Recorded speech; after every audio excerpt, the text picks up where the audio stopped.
Come join Melissa and her guests on the Chats from the Blog Cabin podcast. From North Carolina, this podcast will have you feeling like you've known these folks for years. Listen in as they chat about life, culture, current events, and more, all with a special Southern flair. Curl up with your favorite beverage and get ready to be entertained. Tune in now for a unique experience that's fun and insightful. Hey y'all, welcome back to another episode of Chats from the Blog Cabin. I'm Melissa, I'm your host, and of course, today I'm inviting a very special guest, Alexandra here. She is coming in and we're talking about a subject that is not talked about a lot, but I think needs to be talked about, and that is suicide, especially suicide prevention, and also what happens to surviving parent when a parent when their spouse dies and they have to deal with it with their children as well. So Alexandra, welcome to the show. Before we start talking about your book, The Suicide Club, tell us a little about yourself. Yeah, thank you, Melissa, so much for having me on today. I'm just so grateful for this opportunity and to be able to chat with you. And so I am an occupational therapist by trade. I met my husband and we had a whirlwind romance. We just knew we had a soul connection, knew that we were just meant to be together, and decided very quickly that we wanted to get married. We wanted to have a family. We got the house, all those things that you could check that make it look like a really successful life. And I was so excited that I was a little late. I was in my 30s. So I spent some time traveling around before then, and then was like, oh, great. This is working. Now I'm finally with everyone else. And then just before our second wedding anniversary, my husband did take his own life. And that just made everything crumble. And so since then, I still practice occupational therapy, but our son was 1 when my husband passed. So I've been raising our son, still practicing occupational therapy. And then really I've had to, in my own healing process, really try and understand what is happening with suicide, what is going on with brain wellness. And that brings me here to being able to chat with you and see if we can bring more awareness to what's going on for people that you can't always see. It's not something that you can actually always see that's going on. That is so true. And first, take us back to, I don't want you to relive, but talk about the feeling when you find out that your husband committed suicide. And then how did you, obviously you said your son was 1 year old. So how do you explain to him what happened to? Yeah, exactly. So the day my husband died, he actually went missing for about 6 hours. And so the morning started with me getting what I knew was a goodbye text. And from then it was just how to find him. He wasn't at home. So I was searching for him, getting sheriff's departments involved. He was in a different county. I didn't have that tracker that you can do on your phones now. I just never thought that. I was like, why would we need that? And then, of course, in this instance, I was like, I need it. You got to use your phone. Mm-hmm. And of course, when you're setting that up, the other person has to agree to it. So he wasn't really going to agree to that. So it was terrifying. It was awful. He did put his note on Facebook. So then that started a whole lot. People were reaching out like, where's Sean? What's happening? And so then at about 2:30 that day, I just collapsed. I collapsed on the floor and I just looked at my family and I said, he's dead. I just know he's dead. And then I wasn't officially notified till about 4 hours later. So I just felt like part of my soul, with that soul connection of just knowing we'd known each other. I just felt that. And so telling a child is really hard. My son he's 5 now. And when he was about 3.5 is when he started asking questions. And I've talked about Sean from the beginning. We have pictures up. It took me a while to put some pictures back up. We have pictures up. He knows what his dad looks like. I made a whole photo album for him. I did like a digital photo album for my son that shows all these pictures of his dad, so he can always look. And one of the first things that I was recommended to me was use concrete language. Kids will fill in the gaps if you're too abstract. I thought I was being really concrete when I talked to him. Turns out I was not. Like concrete to the point of just saying, your daddy's body stopped working. He stopped breathing. Because I was going more like, oh, daddy died. He's not here anymore. His body's not here. And then I was coached later of, no, you need to just say he stopped breathing and he's not here. And he's not here and he stopped breathing. So it started very concrete. My son knows the word suicide. He doesn't fully understand what that means. But it was also suggested very early on, be honest about the manner, not the details of how he died, but the fact that his dad chose to do this. And so it's still a work in progress for me of trying to figure out the age appropriate verbiage as my son starts to have more questions. And I'm still sure you're probably getting like PTSD every time it comes up, the flashbacks of finding out, and you're having to deal with your own emotions. How do you, as a parent, compartmentalize that so it doesn't affect your kids? Well, I'm still a work in progress. I chuckle because that is something I'm always working on. One of the things that's been encouraged from day one is for me to make sure I'm regulated. And that has been a struggle for me only because as a single parent, my first question is, when would you like me to do that? I'm working, I come home, I take care of him. And it's the same concept as, what you hear on an airplane, put on your oxygen mask first before you put on a child. And yet there's still, for me, the details of trying to figure that out, the logistics of that. And so really my emotions do impact him, and there's no real way I can prevent that. I will say that I don't necessarily always grieve. Like at first I did grieve around him a little bit more so that he could see that I could express emotion and to make it more comfortable for him to express emotion. And in the last couple of years, I've really tried to either explain I'm sad today or I'm upset, but really have more of that expression on my own. And the other ways to really regulate for me, have been like journaling, exercising. I'm still trying to get better about regular exercise, paying attention to what we're eating, being able to have people I can reach out to if I'm struggling. I do still have a therapist I work with. So finding these other ways to rely on other people or that village so that I can have the capacity to be available to him. And that's hard because the strongest thing someone can do is reach out for help. But that's also in our minds, we think that's the weakest thing that someone can do is reach out for help. So I applaud you for going through, not for knowing that you needed that village around you because you couldn't do it alone. Because a lot of parents would have wanted to do it alone. They would want to bury themselves and bury the feelings. And so I applaud you for that. Well, thank you. And I will say I've had my moments where I haven't been sure if I should. I went through that recently. I have 2 friends who are also widows by suicide. And I just said, sometimes it's a hard day. And both of them just said, please don't hesitate to reach out. That's what we're here for, is to lean on each other. And it's true. It's hard to do that. And the other caveat I'll say is be mindful about the help you're asking for, because sometimes help is not always helpful. Yes. Unfortunately. But yeah, it's trial and error sometimes, because sometimes I reached out, just to say, oh, I could use some help with this or that. And the response I've gotten has not necessarily been helpful, but it just is also teaching me, how I can be more specific about what my needs are, or more intentional. And I love that. I love the fact that you said that you have 2 friends who have lost their spouses through suicide as well, because they understand what you're going through a lot more than someone else who's just maybe Joe Blow off the street, or somebody in your family. They've seen it, but they can't really imagine what you're feeling. They can think they know, but they don't really know. So exactly. How important has it been to have that kind of tribe around you, that someone that, oh, I know you're having a bad day. I've been there. I know what you're going through. Oh, it's huge.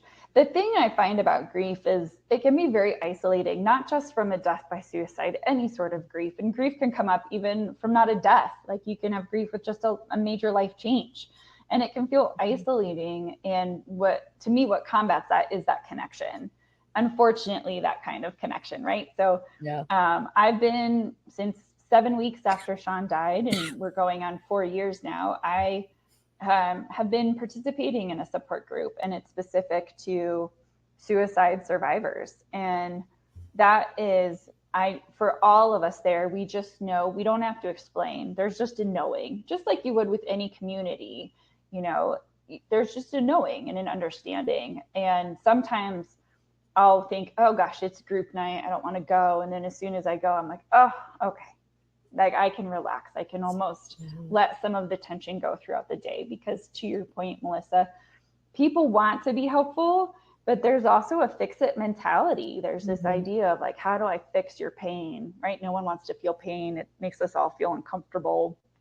And I'm like, I don't need to be fixed. My son doesn't need to be fixed. We just went through something horrendous and we're just, putting our life back together. But that can be hard for people. You just basically want to be heard and not, hey, a sounding board. I just want to tell you my story, tell you what I'm feeling. You don't have to weigh in on it. Just exactly.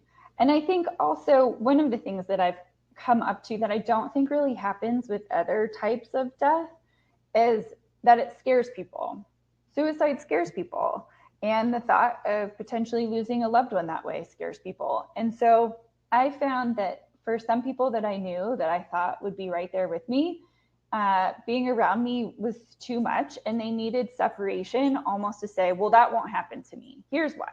And they, fill in the blank for whatever reason that makes my situation different, or why suicide is okay for me to experience, but not someone else, which is horrible to feel on top of everything else. Like, no, I'm no more deserving of this experience than anybody else. But the truth is that suicide in life itself doesn't discriminate. We're all going to go through things.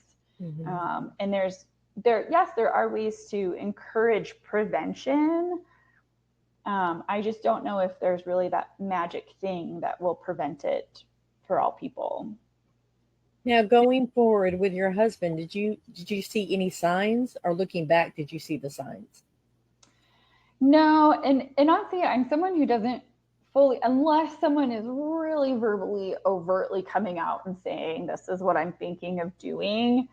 For the people I've met, there aren't a lot of signs. And I know that there are organizations like the WHO, CDC, who come out and say, here are the signs to look for. People are going to tell you that they want to harm themselves. Look for a plan, look for these things. And it's definitely something worth asking. Absolutely ask someone. But for a lot of the people I've met, there hasn't been any particular sign. Sean did struggle, and I know we had a lot of stress. It was during COVID. He had some experiences as a child that I think contributed, but that's all I can do is speculate. I think these things contributed, created a lot of stress, and he got to a point where he thought this was the choice he had in order to end his emotional pain, which seems to be kind of the case. Like the suicide in general is a quick decision in the moment, but the pain that people endure is not new. So I think that's hard. As I said at the beginning, it's not something you can see. We can't, if someone has a physical ailment, you can see it and they can work on that healing. But when you have years and years of emotional pain that ends up compiling, you don't necessarily have that same opportunity.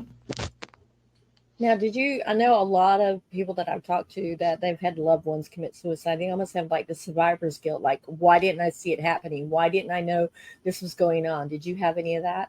Oh, absolutely. Yes. I mean, the first thing you're going to do is assume blame. And in my particular case, I actually did have people who blamed me. I had people who blamed our marriage. I had people who directly blamed me and said if he hadn't married me, he wouldn't have died this way, which is very hurtful. But when I look at all of that, I had to separate and say, his pain was bigger than I knew, and this was his way to end it. I don't agree with that, but I did go through months and months of, maybe if I had been a different wife, basically trying to say, what could I have changed to get a different outcome? And the truth is, I could have changed all of that. I could have been a different wife. We could have, done things differently in our marriage. Maybe we could have not had our child. Maybe, there are so many different scenarios that you could come up with, and the outcome could have still been the same. That's for sure. I mean, there's always that wondering why wasn't I enough for that person that's in your mind. And people have to realize it's not about you, it's about them and what they're feeling. Exactly. I'm so glad that you're making that point because that is so true. And I think that's what I found is for the people who have been the biggest support for me, they recognize that it's about Sean and not about us or them. And the people who blamed me, the people who I don't have in my life anymore, it's because they made his death about them. And how could he do this to us? And that's where I really think like, and I don't think it's easy to come to the decision to end your life. That's a pretty major decision. And the amount of pain you've got to be in to make that decision, to me, has to be pretty immense. For sure. Now, you also wrote a book, The Suicide Club, which is, I have some excerpts from, but I really applaud you for writing your memoir and writing about it because a lot of people, when that does happen to them, they don't write about it. They bury their feelings. It's like like a taboo topic. We don't talk about this enough. We don't talk about mental health issues in our country enough. So I applaud you for writing and opening up your heart to write this book. Oh, thank you. And I say I feel like sometimes I go back and read it and I'm like, did I write this? Okay, yeah, that's helpful. Okay. So I really feel like not to really go down the spiritual side, but I do feel like I got a lot of inspiration from from my spirit team or from others on that who really helped guide it. But I just know that I was gifted, some really nice prayer journals and some other widows books, but nothing that said, when stuff hits the fan, here's some things to think about. Cause I didn't know, especially some of the business things. I didn't know about death certificates or wills or probate. I had no idea. And it's so different, even in my support group. Some people had a lot of support. I did not have a lot of support from the state. Other people had someone walk them through step by step. I didn't have that. There was even a year later where I was sent some of the death certificates because they're like, oh yeah, we've been holding on to these for you. There's so much information. And then to add on top of it, how do you even start to peel apart the complexity and the devastation of losing someone this way? And for me, I've always been someone who's like, let me figure it out. And then I can disseminate that information so that maybe someone doesn't have to go through as much pain as I did. So, what made you decide to write this book? I mean, you said it probably came out from your prayer journals and stuff, right? And what made you decide to, you wrote it probably for yourself for therapy, but then deciding to publish it had to be huge too, as well. Yes, there were several times during the publishing process where I almost pulled it. I was like, what am I doing? What am I doing? I can't do this. I'm not an author. What am I doing? And really it was, my hope was that this could be a guide or to bring comfort, because to your point, we just don't talk about it enough. And there isn't shame. And I've been around a lot of people who tried to place shame and guilt, or what could I have done more, as we talked about. And so giving something, the other thing is private, like this private idea of like working through it privately. And so I thought, if there's a book, no one has to know if you're reading it. No one has to know. And maybe it just gives someone else an opportunity or encourages them to share their story. One of the things that comes up quite a bit among other survivors is that how often we share our story and someone else goes, oh, I lost someone that way. Or, and then all of a sudden it bridges this gap that could happen, or brings that connection where other people feel comfortable being able to say what happened. Because I've met quite a few people. For instance, I know a woman, her mom died by suicide, and her dad, I believe, said she had a heart attack. Like, they weren't even allowed to talk about it. It wasn't until she was an adult that she was able to really work through the fact that her mom died by suicide. And that's common because of that guilt and shame of like, oh, how could someone on my watch die this way? How did I not know? How did I not see it? To your point from earlier. Yeah, and it's also generational too. The older generation tend not to talk about that. Oh, so and so died. Oh, they just died, or they had an accident or something like that. It wasn't like they're talking, oh, they took their own life and explain it and sit down with it. No, they kind of hide it and sweep it under the rug. It's almost like it's shame. They're shamed because of it. Yes, I think there can be a religious perspective to that. because some religions, especially some Christian religions, will say if you die this way, then you automatically go to hell. And so that can create shame that you don't want to talk about it, because how could your loved one be in hell? I don't align with that at all, but I know that that's come up for some people. And in fact, I've known people where they've had family members say that to them. So it's just so hard, right? And it's hard to find the safe space to be able to talk about it too, right? And I think, I just think that the more that we can have the courage to do so and to quiet the opinions of other people, the more that we can start to bring light to it. That is so true. We need to take a brief commercial break. When we come back, are you prepared to read an excerpt from your book? Oh, sure. All right, so commercial break. The threats women face today are unparalleled and even more dangerous than ever before. 1 in 3 women globally has been the victim of an assault. Women are terrified and they are looking for answers. In the book, Street Smart Safety for Women, we draw on our experiences, both personal and professional, to provide those answers. It's by women, for women. Street Smart Safety for Women is available wherever books are sold. And we are back with Alexandra. She is going to read part of her excerpt from her book, The Suicide Club. And I'm actually going to remove myself from the screen so that way people can see you all total. So if I go away, don't worry, I'm still here. So are you ready? Are you putting it up for me, or do you need me to? Do you have the excerpt for me, or do I? No, I wanted you to pick an excerpt. Oh, okay. I don't have one right in front of me. You might have to edit this out. I'm so sorry, because I know you don't like to edit out. Hold on just a second. There we go. Okay, finding joy again. Finding joy in your life again can be incredibly difficult.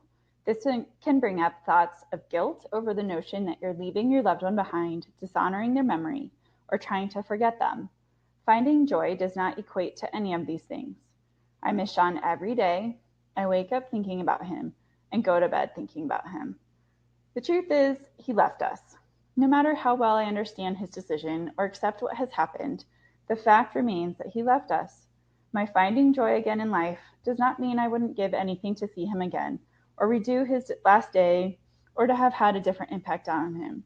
It is okay to laugh, and it is even more okay to find things in life that bring you joy.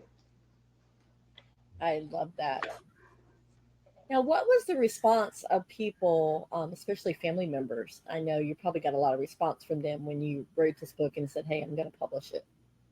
Oh, definitely mixed. So some people, so it's very interesting. Some people read it because they truly wanted to support, wanted to, see what it was about. I had some people who read it because they wanted to see what I wrote about them and how they might have been portrayed. For the most part, I would say that people were very supportive. And I got overwhelmingly a positive response to it. But yes, there were definitely some people who I could tell just wanted to read it to ensure that I wasn't writing about them, which, again, kind of what we've been talking about is these are the people who are making Sean's death about them and not about him. And they're probably the ones that are no longer, if they're in your life, they're like on the outskirts of your life. Yes, unfortunately, such a big part of this process is setting boundaries. And I thought that I was pretty decent at setting boundaries, but oh no. I learned very quickly that I needed to be better about setting boundaries. And part of it was really what it came down to was how do I want this to look to my son? What do I want to teach him about how we relate and connect with other people? And there were quite a few people who thought they wanted access to him and they wanted to be in his life, but they didn't want to be in mine. And I was like, that just doesn't really go, right? You can't just have access to the child and not to the mom. So I felt that I needed to set harder boundaries for people who thought it was appropriate to say some pretty inappropriate things about me. And so it was better for us to cut that off. Because for my son, I'd be like, it's just not okay for people to do that. No matter if you're grieving, right? It was under the umbrella of feeling grief, which I get that, but knew I had to cut them out. Yeah, and I imagine that was harder too, because I'm pretty sure it's probably your husband's family that you had to cut a little bit of ties because of and it's got to be hard because these were your family too as well. Yes, there was a lot of information of things that were happening before he died that I didn't know about that I found out after. And just how much I was disliked people. And I really had to work through this. Like, was I that horrible? Was I, what was I doing that was causing such a big rift? And I was blindsided. I just did not know that all of this was happening behind the scenes. And then a lot came out after he died. And so that was on top of the grief, trying to work through that. And, to mourn also that my son has lost out on a big chunk of his family. Right now, he's great. Like, he has some contact with some of the people, and that's great. He doesn't ask about the other people. And I'll just have to figure that out if he ever does. Yeah, because I can't imagine, going through, you've lost your spouse, you have your son, you're raising him, and then they say, okay, we want to be part of his life, but not part of your life. And you don't know what they're feeding into your son. And then then you have a whole nother bag of worms that are opening up.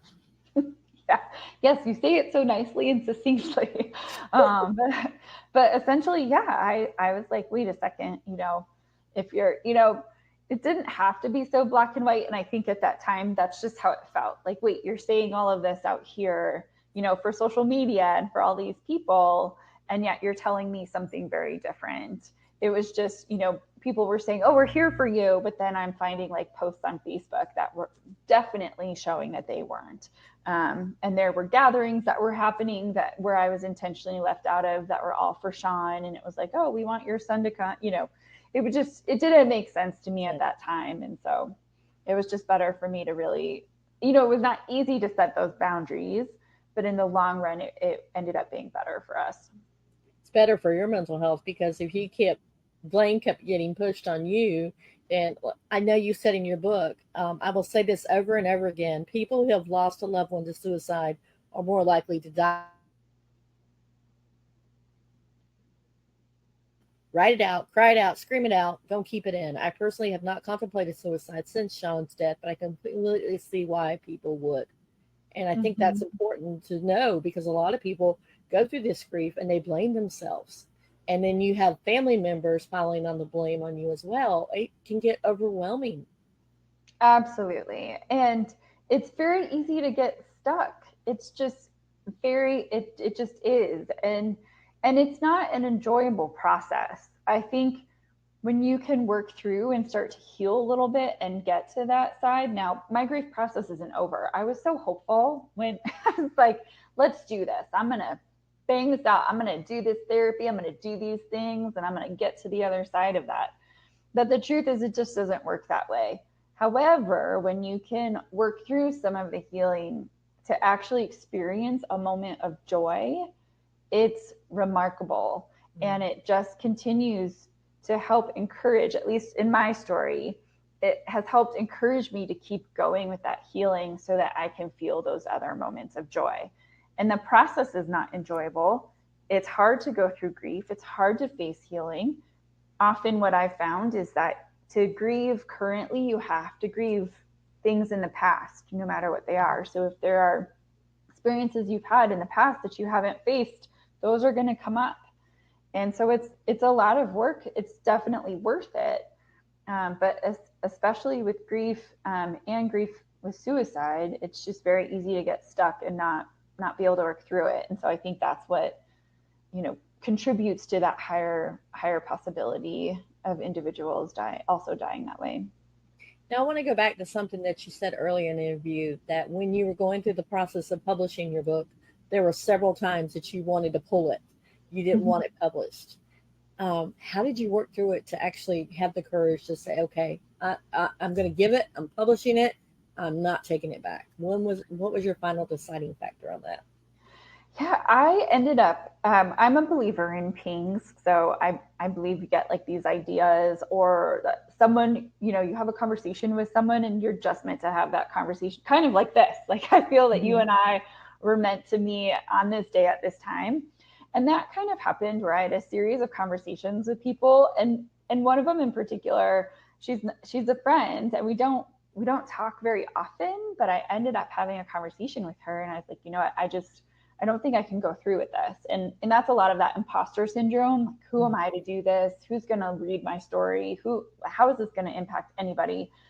And she doesn't live in Colorado. And she just said, if you keep doing that, I'm going to get on a plane and I'm just going to sit next to you until you publish it. And I had several other people who said the same thing. Like, you may not see this, and if you can just help one person, that makes it worth it. And I call myself a recovering outcome controller. So I need to see, I'm always like, Mhm. how can I control how this is going to go? And really, several people were like, just the process is that if you can just help that one person, it's made it all worth it. And that is the truth. And from the correspondence I've got, I've helped more than that, which is also shocking for me, because I'm like, I would never, still that imposter syndrome. But just those few people right before it was getting published. I mean, we were all ready to, like, we had everything designed and ready to go. And I was still like, oh, I'm not sure. And they said, no, you need this. We need this. And people need this as an opportunity to actually start talking more about suicide. That's so true, because there's not that many books out there of that people that talk about the other side of suicide. There's more people talking about, oh, he committed suicide, he took his own life, and their story, but not about the survivors of it afterwards, the people that they leave behind. And I think that's an important story that needs to be told. I agree. And I actually, the title is shocking to some people. And I actually had someone come to me and say, I'm not sure I want to have a conversation with you because I'm concerned your title is going to encourage people to die this way. Hmm. And I had to have, we had a conversation and it ended up working out just fine. But also, I had to be like, the title of a book is not going to be the defining factor for someone. Like, it's much bigger than that, right? Like, it's talking about it doesn't encourage it. Hmm. And don't get me wrong, I have heard of people who actually, unfortunately, do encourage people to suicide. Won't go there because that's not my message. But those people are the ones who kind of ruin this opportunity, to health in a healthy manner, be able to say, let's talk about this. And truly, when we get to prevention and we talk about this, I really think it's about connection and people finding purpose and meaning in their lives and being able to have that opportunity to have healthy coping skills. I think it's those three things that truly help people prevent, so that they can manage the stress that everyone's going to have anyway. Now, you just mentioned healthy coping skills. What? Give us some examples of those. Sure. I mean, often people think of therapy, like talk therapy, as a way to help with stress management. I think that's a great tool. I use it, but it's not the only tool. I think, again, connection. If you're having time with friends, true friends, real friends who can, like, really know you to the core, that you can be vulnerable with. I think vulnerability is something we often miss. Exercise is a big one, and it doesn't have to be big workouts. Going for a slow walk, doing some stretching, anything like that you can be moving. um, Journaling, meditating. There's just so much research right now that's come out about meditation and how to do that, which even that can feel overwhelming to people, about how much time do I have to give to meditate. And there's some research that talks about just 1 minute a day, like just start with 1 minute, you know. Hmm. So really, I think it's about finding what will work for an individual on a particular day. Because I'll be honest, there are some days where something works one day, and then the next day, nope, not doing that. And so Hmm. just, I like the analogy or idea of just having that toolbox of what do I need today to really help me work through my stress. I love that, because everybody thinks that it's one size fits all, that it's either therapy or nothing at all, or exercise or nothing at all. And I love that you said that what may work one day for you, the next day you're like, I'm not feeling it, I need to do something else. And I love that, because people need to know that it's not, you have to go to therapy. I mean, therapy is helpful, but it may not be what they need at the moment. Absolutely. I mean, I've known some people who need to be hiking and out in nature. I've known some people who've, they'll like take their dog to a hospital or something and do volunteer work. There's all different ways that we can, it's dependent on the person. But to your point, I think so much of what we hear is the shoulds. This should be working for you. This should. And some people do need, medicinal intervention, and that's totally fine too. As long as what it's doing is actually helping you regulate and manage the stress. And I will say this, I have the toolbox, and I have to still remind myself to use it as well. It's not like because I talk about it, I'm perfect at it, because I'm certainly not. I love that. There's a couple of other things that you wrote about in your book about grief's unpredictability is challenging to manage, and grief doesn't happen the same way twice. There's no predictability to it. And it's true, because I have not been on the side of someone committing suicide, but even when you lose a loved one, you still have that grief. I mean, I had a sister who died almost 30 years ago from cancer, and I still grieve for her. It hits me sometimes just like out of the blue. It just hits me and I just start crying. But I know that I needed to release that and then get back. So let's talk about the unpredictability of grief. Oh, wouldn't it be nice if it was more predictable? Yeah. I mean, I think, if we just had this nice little equation or little manual that said, here are all the ways to deal with it, that would be nice. And to your point, it is completely random. And no matter how long you go, you can have those moments. And I think the point is to embrace that kind of journey and not hold it in, or if you need to hold it in for a certain amount of time until you are in a safe space where you feel that you can be vulnerable and work through it, then do that. I write about this a little bit, but I've had moments in Costco. I had a moment, I work with young children, and I had a moment that bubbled up when I was talking with a couple, and they were so excited about, expecting another child. And that's been part of my grief journey, is that we were trying for a second child when Sean passed. So that's just not possible at this point in time. And so, you just never know. Someone can say something off the cuff, a song can come up, a smell can happen, the main thing for me is that you just embrace it when it comes up, even though that can even be hard. I mean, I have been, sobbing in the middle of a store before, just said, well, this is what I need right now. And I just look like that crazy person. But that, and other times I've said, nope, we're not doing this right now, and waited till I got home. And then after my son has gone to bed, I've had my moment. And you just never know. I mean, I'll even say now, like there's even, some restaurants or some places where I'm like, nope, I'm not going there, because that was a place that Sean and I went. And I'm like, nope, I'm okay, thanks. And it's been 4 years. So I'm still working, or even having things. I have a little basket of some of his things where like one day I'll go through those again. But for right now, they just stay very nice and neat in their spot. Yeah. Which brings me to another point. Have you been able to date or in relationships, or are you just not ready for that yet? Oh, such a good question. I've dabbled. It gets complicated, and maybe I just complicate it too much. But having a young son, I tend to get in my own way, because I'm like, okay, do you want to date? Great. I have this young kid. I'm in my 40s. So some of the people I've met, either their kids are older, or they don't necessarily want to come into a relationship with a young kid. I just don't think I found the right partner yet. But I'm open, but I haven't put in as much effort. And I think, I'll be honest, I go up and down sometimes, because there are some days where my son needs more emotional support. And in my head, I go, how could I even think about trying to date someone right now? Mm-hmm. Like, I need to focus on what my son's going through. But I do think I think eventually I would like to put more effort into it.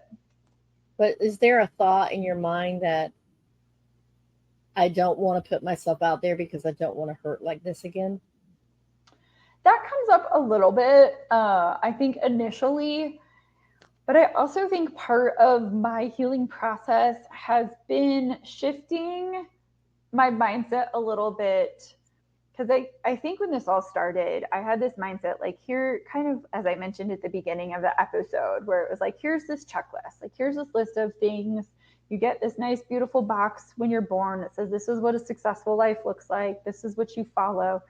And through my healing process, I really shifted that and said, life's unpredictable. Like, predictability in general gives us a sense of safety. Life truly is unpredictable. You just don't know what's going to happen. And what has shifted for me is really trusting myself. And it's still, again, work in progress, that I can trust myself to handle whatever's going to come my way. This is also part of me working through not having to control outcomes, right? Because that also creates a sense of safety for me. And so being able to say, I can trust myself with whatever comes my way. I have had some moments of being like, okay, if I put myself out there, please, like, let this person live, would be nice to have a longer relationship with someone. But I think at the end of the day, it really comes down to me saying, okay, I'm willing to put myself out there and trust myself that I can handle whatever comes my way. I do wish, and I've said this before in my conversations with the universe, like, hey, could I catch a break, please? But that doesn't really happen. And I end up learning that life it doesn't stop because you've had something horrendous happen. No, for sure. It doesn't stop at all.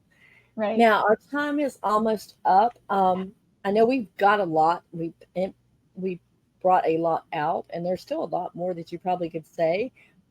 Before we talk about where people can find you and where they can find the book, is there one last little nugget, either something that we touched on that you want to reiterate and reemphasize, or something that maybe we didn't touch on that you would like to share? Sure. One of the things I'd like to say is, again, this process is hard. But I do encourage, if you are going through something like this or grief that's a higher magnitude, find something to be your anchor.